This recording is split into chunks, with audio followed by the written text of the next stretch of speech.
They say there's a society, hidden in the darkest corners of the city, a clandestine network of brilliant minds operating in the shadows. They gather in the darkness, their intellect a terrifying weapon, plotting their next move.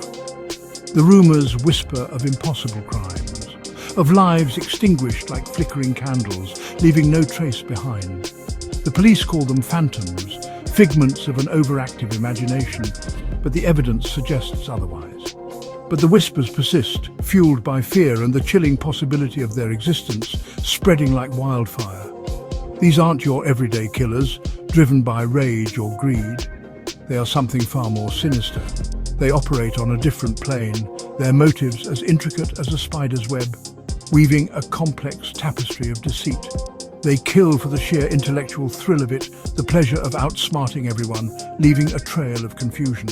No connection to their victims, no discernible pattern to their crimes, making them nearly impossible to catch. Just a string of unsolved cases that leaves investigators baffled and the public terrified, wondering who will be next. Her name was Evelyn Green, a prodigious scientist on the brink of a groundbreaking discovery. She had spent years in her lab, tirelessly working on a project that could change the world. Her dedication was unmatched, and her focus unwavering. But little did she know her life was about to take an unexpected turn. One crisp autumn morning, she received an anonymous invitation, a cryptic message delivered to her doorstep. The envelope was old-fashioned, sealed with a wax stamp bearing an unfamiliar emblem. It was unlike anything she had ever seen before. The letter inside spoke of a gathering of like minds, a chance to explore the outer limits of human potential. It was written in an elegant, almost archaic script, and adorned with cryptic symbols that seemed to pulse with hidden meaning. The invitation promised knowledge and power beyond her wildest dreams. Intrigued and a touch apprehensive, she decided to attend. The allure of such an opportunity was too great to resist, despite the nagging feeling of unease that tugged at the back of her mind. She couldn't shake the feeling that there was more to this invitation than met the eye. The location was a secluded manor on the outskirts of the city. The grand house was shrouded in mist, its towering spires barely visible through the fog. It looked like something out of a Gothic novel, both majestic and foreboding. The guests, an eclectic mix of artists, scientists and entrepreneurs, were already gathered when she arrived. They were dressed in formal attire, their conversations a low murmur of excitement and anticipation. Each person seemed to exude an air of mystery and intellect, each one a luminary in their field, their eyes gleaming with an unsettling intelligence. They spoke in hushed tones, their words laced with double meanings and hidden agendas. Evelyn felt both out of place and inexplicably drawn to these enigmatic figures. Evelyn felt a knot of unease in her stomach. The atmosphere was thick with tension, and she couldn't shake the feeling that she was being watched. Every glance, every whisper, seemed to carry a weight of significance that she couldn't quite grasp. There was something off about this gathering, a subtle undercurrent of menace that sent shivers down her spine. The grand manor, with its darkened corners and shadowy figures, seemed to pulse with a life of its own. It was as if the house itself was watching, waiting. Conversations were cryptic, filled with double meanings and knowing glances. The guests seemed to be speaking in code, their words a labyrinth of secrets and lies. Evelyn felt like an outsider trying to decipher a puzzle with too many missing pieces. She realized she had stumbled into something dangerous, a secret society where brilliance and brutality were intertwined. The invitation had promised knowledge and power, but at what cost? Evelyn knew she had to tread carefully, for the line between genius and madness was perilously thin.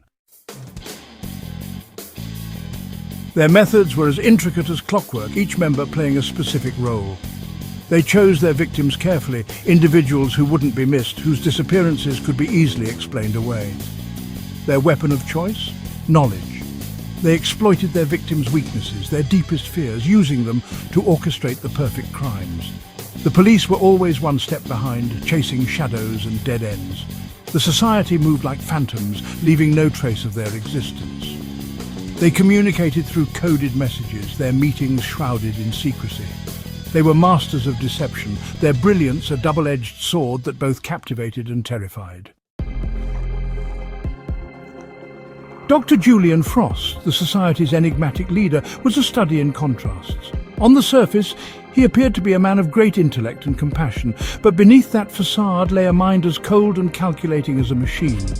A renowned psychiatrist, he possessed an uncanny ability to dissect the human psyche, to understand the darkest desires that lurk beneath the surface.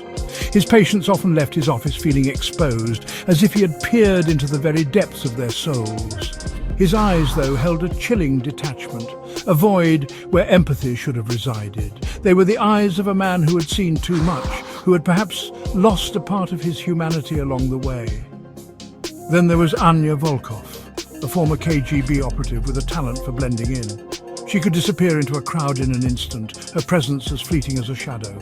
Her past was shrouded in mystery, her true intentions known only to herself. Her beauty was as lethal as any weapon, disarming her victims with a seductive smile before delivering the fatal blow. Anya's charm was her greatest asset, a tool she wielded with deadly precision. And let's not forget Ethan Hayes, a tech genius who could manipulate any system, erase any trace of their existence with a few keystrokes. His skills were unmatched, his mind a labyrinth of codes and algorithms. Together they formed a deadly combination, their individual talents merging into a force to be reckoned with. Each brought something unique to the table, creating a synergy that was both formidable and terrifying. In the shadows they plotted and schemed, their hearts as cold as ice, their faces masks of brilliance. Their latest masterpiece was about to unfold. The victim, a prominent judge known for his ruthlessness in the courtroom. Their plan, a staged suicide made to look like a desperate act of remorse. Every detail was meticulously planned, every contingency accounted for. They moved with chilling precision, their actions a macabre ballet of death. Evelyn watched in horror as the society orchestrated the judge's demise. The guilt was suffocating, but fear kept her silent. She was trapped in a web of her own making, a reluctant participant in their twisted games. She knew she had to escape, to expose them for the monsters they were. But could she outsmart them at their own game? Just when Evelyn thought she had found a way out, Dr. Frost revealed his trump card. He knew about her plan, had anticipated her every move. He had been watching her all along, studying her reactions, testing her loyalty. Her betrayal, he explained, was a test, the final step in her initiation. Evelyn was horrified. She had underestimated them, misjudged the depths of their depravity. They weren't just killers, they were puppet masters, pulling the strings of fate, playing with human lives as if they were mere pawns in their twisted game. Her escape had been an illusion, a carefully constructed facade designed to test her limits. Dr. Frost, his voice like silk over steel, finally revealed the society's true purpose. They weren't just killing for amusement, they were conducting an experiment, a twisted social experiment. They believed they were above the law, the architects of a new world order. Their victims weren't random, they were carefully chosen subjects, eliminated to study the impact of their absence on society. He spoke of chaos and order, of the need to cull the weak and elevate the strong. His words sent chills down Evelyn's spine. She realized then that their madness ran deeper than she could have imagined. They weren't just playing God, they were attempting to rewrite the rules of existence itself. But Dr. Frost had made a fatal miscalculation. He had underestimated Evelyn's own brilliance, her determination to bring them down. She had planted seeds of doubt, subtle clues that only someone with her intellect would notice. The police, alerted by her coded messages, stormed the manor, ready to dismantle the society from within. Chaos erupted. The society members, caught off guard, scrambled to protect themselves. Gunfire filled the air, shattering the eerie silence that had cloaked the manor for so long. Evelyn, using the pandemonium as cover, slipped away into the night, the screams of her captors echoing in her ears.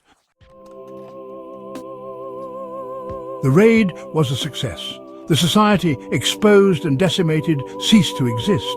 But the memory of that night, the chilling realization of their existence, lingered like a bad dream.